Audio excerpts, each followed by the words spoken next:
Merhaba arkadaşlar, kanalıma hoş geldiniz. Bugün çok lezzetli ve çok pratik bir tatlı olan sahine tarifiyle karşınızdayım. Hemen yapımına başlayalım. Önce 1 yemek kaşığı tereyağımızı kasemize alıyoruz. Tereyağımızın oda sıcaklığında, ılık bir ortamda beklemesi önemli. 2 yemek kaşığı kadar tahin ilave ediyoruz. 2 yemek kaşığı kadar da bal ilave ediyoruz.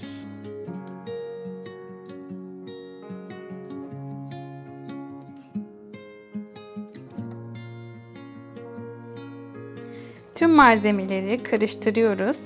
Bu tatlının Peygamber Efendimiz Aleyhisselatü Vesselam tarafından çok sevildiği rivayet ediliyor.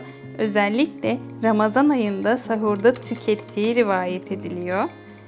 Şimdi birlikte tatlımızı yapalım.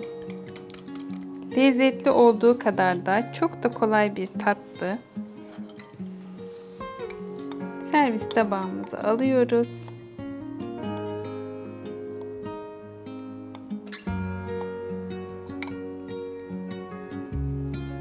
Tabağımızı ortalamak için şöyle yayalım. Üzerine kavrulmuş susam serpiyoruz. Ve iri doğranmış ceviz içi ilave ediyoruz. Besin değeri açısından çok zengin, lezzetli ve pratik bir tatlı tarifi oldu. Afiyet olsun. Evet arkadaşlar, bugün çok lezzetli ve çok pratik bir tatlı olan sahine tarifiyle karşınızdaydık. Videomu beğendiyseniz beğen butonuna basmayı, yeni videolarımdan haberdar olmak için kanalıma abone olup bildirimleri açmayı unutmayın. Farklı tariflerde görüşmek üzere, hoşçakalın.